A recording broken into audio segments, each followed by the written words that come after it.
Does anyone truly understand ADHD? What if it's not what you imagined, and you could actually change how you deal with it?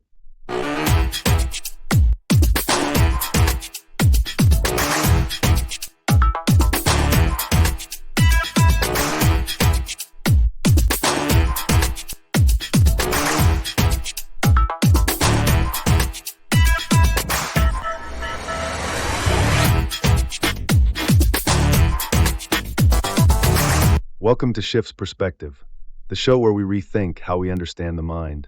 Today, we're talking ADHD, challenging what most people think they know, and looking at how it actually shows up in everyday life. In this episode, we're exploring attention, how it works, what disrupts it, and how you can train it like a skill. I'm Mr. MINDSHIFT, but just like everyone else, you can call me Shift. Back with me are Cassandra, diagnosed with ADHD at 30, and Joe, whose 20-year-old son was diagnosed at 12. Now, let me explain what attention really is, and what it takes to actually sustain it. We often think of attention as a single ability, but it includes several distinct skills.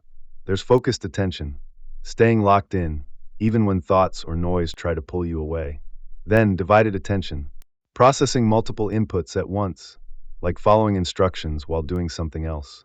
And finally, sustained attention, keeping focus strong over a longer stretch of time. To focus, your brain needs the right energy level, what we call arousal. Too little, and you might feel drowsy or disconnected. Too much, and you could feel restless, anxious, or overstimulated. When your attention isn't regulated, information slips away. It doesn't get stored in memory, and later, it can't be recalled. So what looks like a memory issue is often really an attention issue, starting with how awake, calm, or alert your system is. People with ADHD often experience restlessness, either in their body or in their mind. On the screen behind me, I'll show how they may try to stay alert by increasing their arousal levels. These behaviors aren't random. They're often ways to boost focus and regulate attention. To stay alert, people with ADHD often develop habits, some of them more visible than others. You might see someone bouncing their leg, tapping fingers, or shifting in their seat. Others need something in their hands, a pen, a fidget toy, or even just a paperclip. Some get up and walk around, start doing tasks, or talk a lot, sometimes interrupting others without meaning to. And for some, chewing gum, eating, drinking, or even smoking becomes a way to stay focused. These actions aren't just random habits. They're strategies to keep attention alive. One of the reasons attention and focus can be so difficult is due to lower levels of dopamine in the ADHD brain, a chemical that helps us stay engaged and motivated. So it's not just about trying harder. Distractions can come from within, like thoughts, impulses, or restlessness, and from the outside, like sounds or movement. The behaviors you saw on the screen, moving, fidgeting, talking, are ways the brain tries to stay alert and focused. They're not random. They're essential tools to regulate arousal and support attention. Cassandra, attention is often divided into 3 areas. I'll ask you one question from each, just to get a sense of how it works for you. And if you're watching from home, you'll find more questions in the video description to explore your own attention patterns. First, does your mind ever feel like a popcorn machine, full of ideas and thoughts? Second, is it hard to listen while doing something else? And third, do you often forget things, like appointments, your phone, or your keys? I don't usually forget appointments, but I think that's because I'm extremely aware of not letting anyone down. I feel this constant pressure to keep things in order, even if it costs me a lot of energy. Still, I often can't remember where I've put things, so I waste a lot of time looking for my phone or keys. That popcorn machine image is actually spot on. My mind's always racing. It's like I have 10 tabs open all the time. And when I'm focused on something, it's really hard for me to register what someone says, especially if they interrupt me mid-task. That makes so much sense, Cassandra. What you're describing really shows how attention challenges often hide behind compensation. You push yourself to stay on top of things, but that effort comes at a cost, especially when your mind's already running at full speed. And that constant mental load, it's not just tiring, it can feel overwhelming. In a moment, I'll share some concrete tools and strategies for how to make daily life easier when attention is a challenge. Joe, how about your son? Have you noticed any of these patterns in how he handles attention? Yeah, I can definitely see a lot of that in him, especially the part about forgetting things. His phone, keys, schoolwork, you name it. When he was younger, we thought he just was lazy or didn't care about our agreements. But now, I realize it's more about how his brain works. He also jumps between tasks a lot, starts one thing, then suddenly he's doing something else.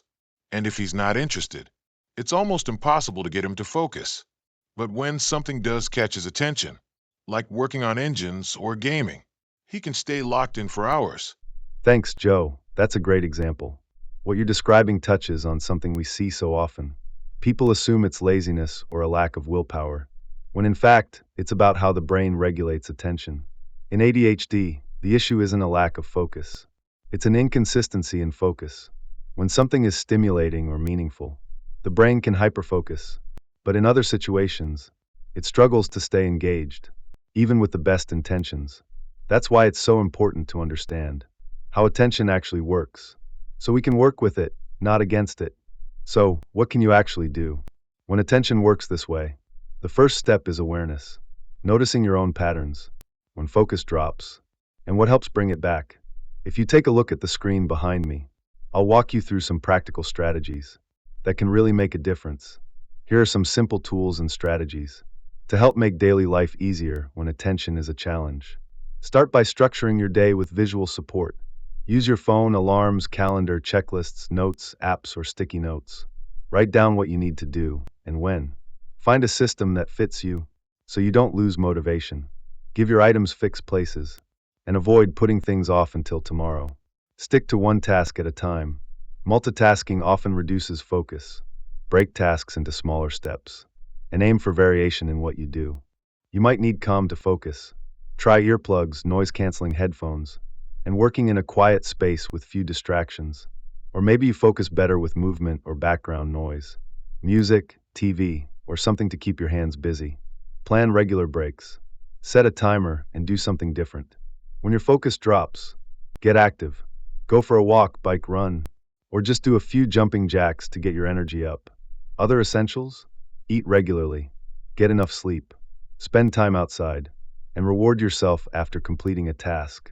What if understanding ADHD wasn't about labels, but about unlocking potential? We're out of time for this episode, but next time we're exploring executive functions, how they help us plan, organize, and manage everyday life. Hit like, subscribe, and share this with someone who needs it. Join the Free Shifts Perspective Forum, link below. And for those who want to go deeper, you'll find worksheets, tools, and bonus content in the description. Hope to see you again.